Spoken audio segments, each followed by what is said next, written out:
वक्रतुंड महाकाय सूर्यकोटि संप्रभ निर्विघ्नं कुरु देव सर्वकार्येषु सर्वदा। लंबोदरं नमस्तुभ्यं सततं मोदकं प्रियं निर्विघ्नं कुरु देव सर्वकार्येषु सर्वदा।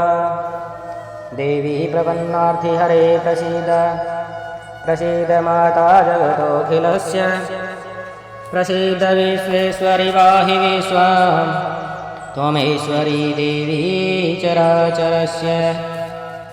गुरुर्ब्रह्मा गुरुर्विष्णु गुरुर्देवो महेश्वरा गुरुर्साक्षात् परब्रह्मणे तस्मै श्रीगुरवे नमः। गंगातरङ्गरमणीय जटाकलापं गौरी निरन्तर विभूषिता वामभागं नारायण प्रियं नगमदापहारं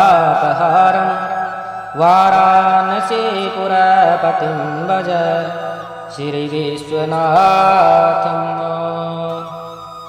बोलिए शंकर भगवान की जय।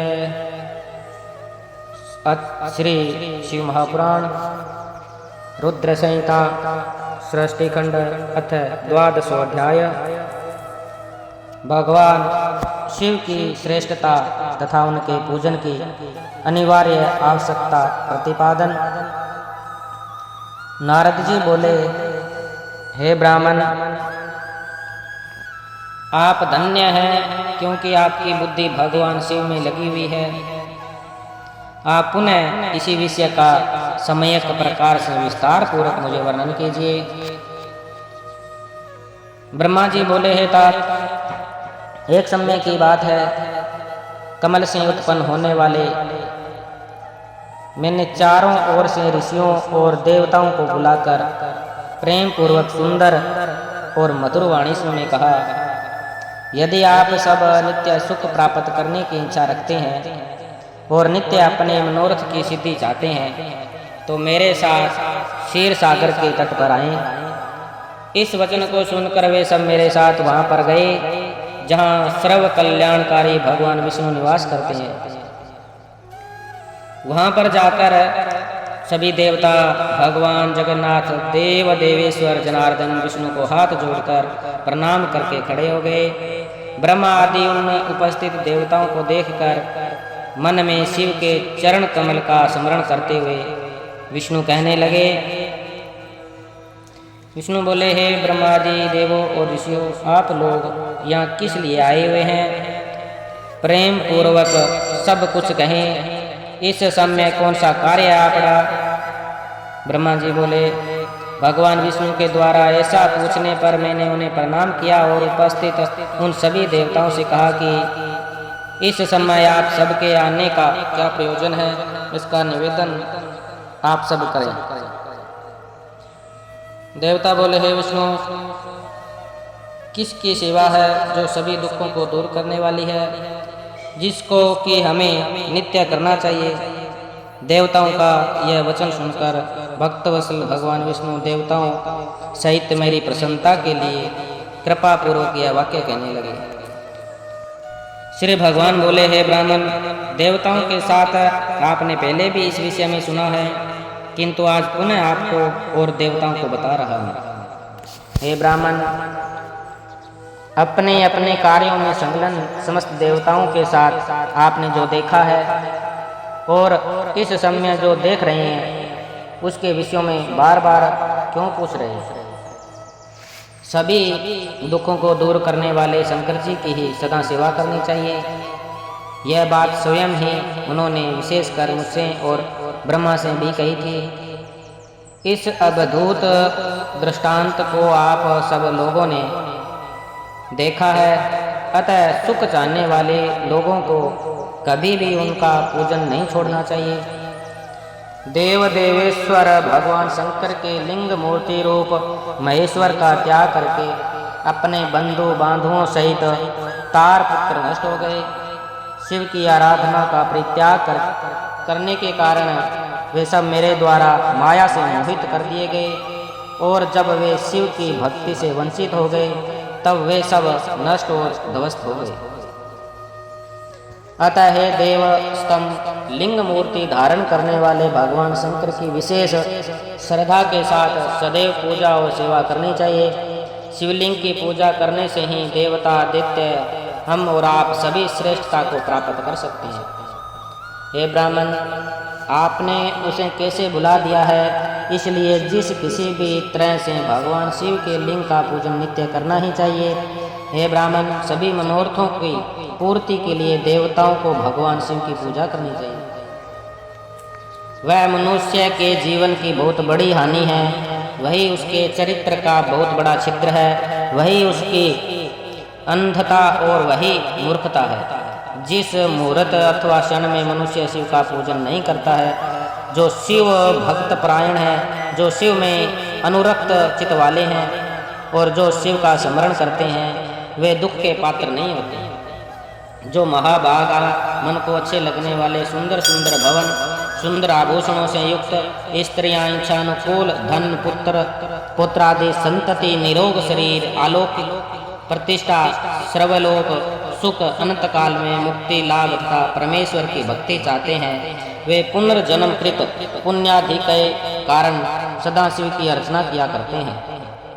जो भक्ति परायण मनुष्य शिवलिंग की नित्य पूजा करता है, उसी की सिद्धि सफल होती है और वह पापों से लिप्त नहीं होता है। ब्रह्मा जी बोले, श्री भगवान विष्णु ने जब देवताओं से ऐसा कहा, तब उन्होंने साक्षात हरि को प्रणाम करके मनुष्यों की समस्त कामनाओं की प्राप्ति के लिए उनके शिवलिंग देने की प्रार्थना की। उसको सुनकर भगवान विष्णु ने विश्वकर्मा जी से कहा, हे मुनिश्रेष्ठ, मैं तो जीवों का उद्धार करने में तत्पर हूँ। हे विश्वकर्मन, मेरी आज्ञा से आप भगवान शिव के कल्याणकारी लिंगों का निर्माण करके उन्हें सभी देवताओं को प्रदान कीजिए। ब्रह्मा जी बोले, तब विश्वकर्मा ने अधिकार के अनुसार शिवलिंग का निर्माण करके मेरी और विष्णु की आज्ञा से उन सभी शिवलिंगों को उन देवताओं को प्रदान किया। हे ऋषि श्रेष्ठ, वही मैं आज आपसे कह रहा हूँ। इंद्र पद्म रागमणि से बने शिवलिंग, विश्वापुत्र कुबेर सुवर्णलिंग, धर्म पीतवर्ण पुखराज की मणि से निर्मित लिंग, वरुण श्याम वर्ण की मणियों से बने हुए लिंग, विष्णु इंद्र नील मणि से निर्मित लिंग, ब्रह्मा स्वर्ण से बने हुए शिवलिंग, हे मुने सभी विश्वदेव चांदी से निर्मित शिवलिंग, वसुगण पीत के शिवलिंग, अश्विनी कुमार पार्थिव लिंग, देवलक्ष्मी स्फटिक मणि निर्मित लिंग, सभी आदित्य ताम्र निर्मित लिंग, सोमराज चंद्रमा मौक्तिक शिवलिंग, अग्निदेव वज्रमणि हीरे से बने शिवलिंग, श्रेष्ठ ब्राह्मण और उनकी पत्नियां मरण्य में पार्थिव शिवलिंग, मय दानव चंदन के शिवलिंग, नाग मूंगे से बने शिवलिंग का आदर पूर्वक विधिवत पूजन करते हैं।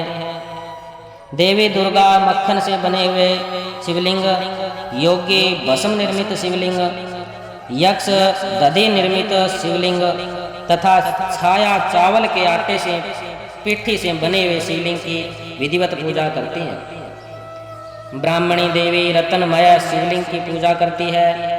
बाणासुर पारे से बने शिवलिंग की तथा दूसरे लोग मिट्टी आदि से बनाए गए पार्थिव शिवलिंग का विधिवत पूजन करते हैं। विश्वकर्मा ने इसी प्रकार के शिवलिंग देवताओं और ऋषियों को भी दे दिए, जिसकी पूजा वे सभी देवता और ऋषि सदैव करते रहते हैं। देवताओं के हित कामना के लिए विष्णु ने उन्हें शिवलिंग प्रदान करके मुझ ब्रह्मा से शिव का पूजन विधान भी बताया। उनके द्वारा कहे गए शिवलिंग के उस पूजन विधान को सुनकर प्रसन्न चित्त में ब्रह्मा देवताओं के साथ अपने स्थान पर लौट आया। हे मुने, वहां आकर के मैंने सभी देवताओं और ऋषियों को संपूर्ण अभिष्ट की सिद्धि करने वाले शिवलिंग के पूजन विधान को सम्यक रूप से बताया। ब्रह्मा जी बोले, सभी देवताओं और ऋषियों सुनिए, मैं प्रसन्नता पूर्वक आप सबसे शिव पूजन की उस विधि का वर्णन करने जा रहा हूँ जो भोग और मोक्ष को देने वाली है। हे मुनीश्वरों, सभी जीव जंतुओं में मनुष्य का जन्म प्राप्त कर दुर्लभ है। उसमें भी उत्तम कुल में जन्म लेना तो अत्यधिक दुर्लभ है।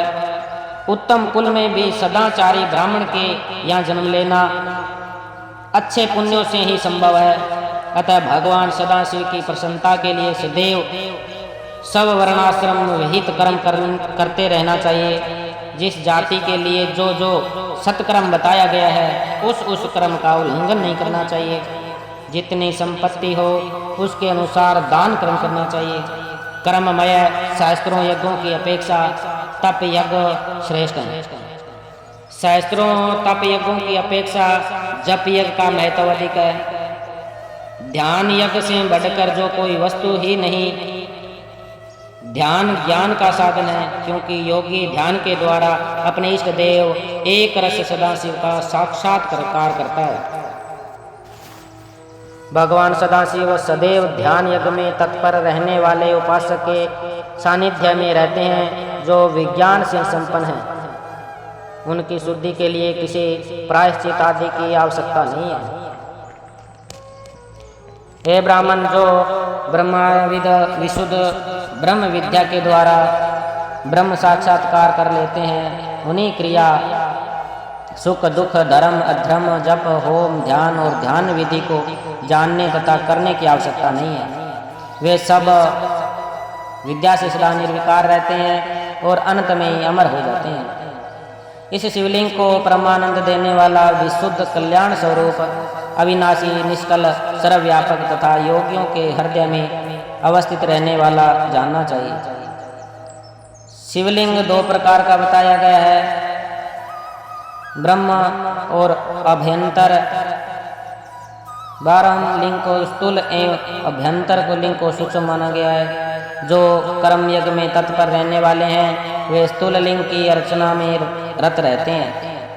सूक्ष्मतया शिव के प्रति ध्यान करने में आसक्त ज्ञानियों के लिए शिव के इस स्थूल विग्रह की कल्पना की गई। जिसको इस आध्यात्मिक सूक्ष्म लिंग का प्रत्यक्षीकरण नहीं होता है उसे उस स्थूल लिंग में इस सूक्ष्म लिंग की कल्पना करनी चाहिए। इसके अतिरिक्त कोई अन्य उपाय नहीं है। ज्ञानियों के लिए सूक्ष्म लिंग की पूजा विधान है जिसमें ध्यान की प्रधानता होती है। ध्यान करने से उस शिव का साक्षात्कार होता है जो सदैव निर्मल और अव्यय रहने वाला है। जिस प्रकार ज्ञानियों के लिए स्थूल लिंग की उत्कृष्टता बताई गई है उसी प्रकार ज्ञानियों के लिए इस सूक्ष्म लिंग को उत्तम माना गया है। दूसरे तत्वार्थवादियों के लिए विचार से आगे कोई अंतर नहीं है, क्योंकि निष्कल और कल्याण स्वरूप से वह सबके चित्त से रहता है। संपूर्ण जगत शिव स्वरूप ही है। इस प्रकार ज्ञान के द्वारा शिव का साक्षात्कार करके विमुक्त हुए लोगों को कोई भी पाप नहीं लगता है। उनके लिए विधि निषेध है और विहित अविहित कुछ भी नहीं है। जिस प्रकार जल के भीतर रहते हुए भी कमल जल से लिप्त नहीं होता है उसी प्रकार घर में रहते हुए भी ज्ञानी पुरुष को कर्म अपने बंधन में बांध नहीं पाते। इस प्रकार का ज्ञान जब तक मनुष्य को प्राप्त न हो जाए तब तक उसे कर्म विहित स्थूल एवं सूक्ष्म शिवलिंग का निर्माण आदि करके सदा शिव की ही आराधना करनी चाहिए। जिस प्रकार विश्वास के लिए जगत में सूर्य एक ही स्थित है और एक होते हुए भी जल के आधार जलाशय आदि वस्तुओं में अपने प्रतिबिंब के कारण बहुत से रूपों में दिखाई पड़ते हैं, उसी प्रकार के देवों यह सत्य असत रूप जो कुछ भी इस संसार में सुनाई और दिखाई दे रहा है उसे आप लोग शिव स्वरूप परब्रह्म ही समझिए। जल तत्व के एक होने पर भी उनके संबंधों में जो भेद प्रतीत होता है वह संसार में सम्यक विचार न करने के कारण ही है। ऐसा अन्य सभी वेदांत तत्वज्ञ भी कहते हैं। संसारियों के हृदय में सकल लिंग स्वरूप साक्षात परमेश्वर का वास है। ऐसा ज्ञान जिसको हो गया है उसको प्रतिमा आदि से क्या प्रयोजन है। इस प्रकार के ज्ञान से हीन प्राणियों के लिए शुभ प्रतिमा की कल्पना की गई है क्योंकि ऊंचे स्थान पर चढ़ने के लिए मनुष्य के लिए आलंबन आवश्यक बताया गया है। जैसे आलंबन के बिना ऊंचे स्थान पर चढ़ना मनुष्य के लिए अत्यंत कठिन ही नहीं सर्वथा असंभव है, वैसे ही निर्गुण ब्रह्मा की प्राप्ति के लिए प्रतिमा का अवलंबन आवश्यक कहा गया है।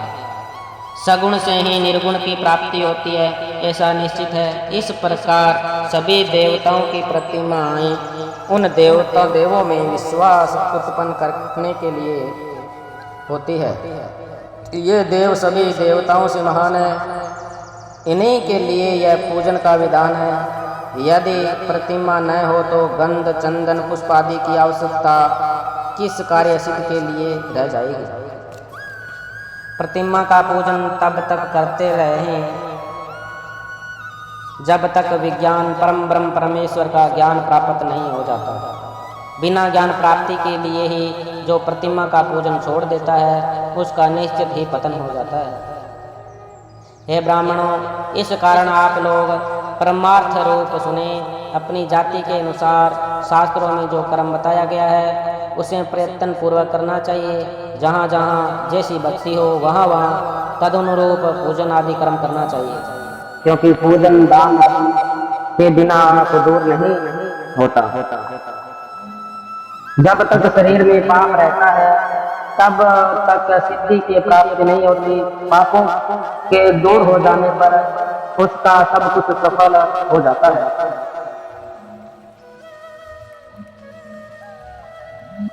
जिस प्रकार मलिन वस्त्रों में रंग बहुत सुंदर नहीं चढ़ता, किंतु उसे भली प्रकार से धोकर स्वच्छ कर लेने पर पूरा रंग अच्छी तरह से चढ़ता है, उसी प्रकार देवताओं की विधिवत पूजा करने से जब निर्मल शरीर में ज्ञान रूपी रंग चढ़ता है तब जाकर उस ब्रह्म विज्ञान का प्रादुर्भाव होता है।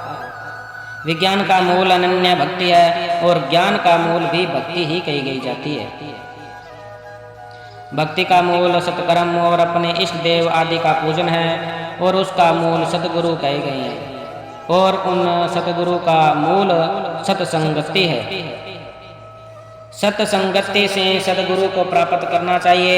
सतगुरु से प्राप्त मंत्र से देव पूजन आदि सत्कर्म करना चाहिए, क्योंकि देव पूजन से भक्ति उत्पन्न होती है और उस भक्ति से ज्ञान का प्रादुर्भाव होता है।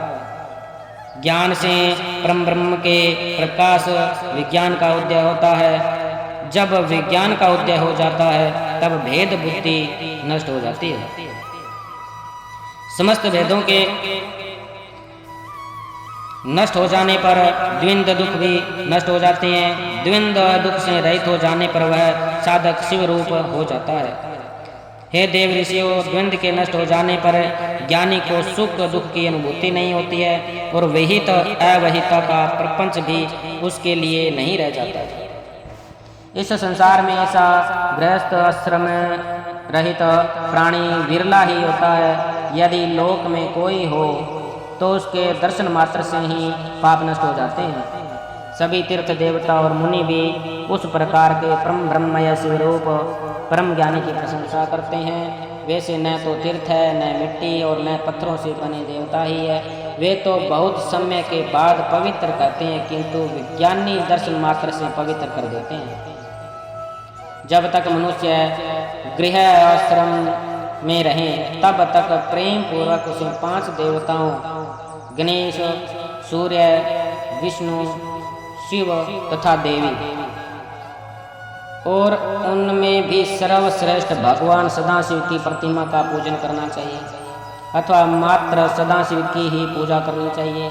एकमात्र वे ही सबके मूल कहे गए हैं। वे देवों जैसे मूल जड़ के नीचे जाने पर सभी शाखाएं स्वतः तृप्त हो जाती है, वैसे ही सर्वदेवमय सदाशिव के ही पूजन से सभी देवताओं का पूजन हो जाता है और वे प्रसन्न हो जाते हैं। जैसे वृक्ष की शाखाओं के तृप्त होने पर अर्थात उन्हें सींचने पर कभी भी मूल की तृप्ति नहीं होती, वैसे ही मुनिश्रेष्ठों सभी देवताओं के तृप्त होने पर शिव जी की भी तृप्ति नहीं होती। ऐसा सूक्ष्म बुद्धि वाले लोगों का जानना चाहिए। शिव के पूजित हो जाने पर सभी देवताओं का पूजन स्वतः ही हो जाता है। अतः सभी प्राणियों के कल्याण में लगे हुए मनुष्यों को चाहिए कि वह सभी कामनाओं की फल प्राप्ति के लिए संसार का कल्याण करने वाले भगवान सदाशिव की पूजा करनी चाहिए। बोलिए शंकर भगवान की जय। इस प्रकार श्री शिव महापुराण के अंतर्गत द्वितीय रुद्र संहिता के प्रथम खंड में सृष्टि उत्थान में पूजा विधि वर्णन, कर्मस में सारा सार विचार वर्णन नामक 12वां अध्याय पूर्ण हुआ।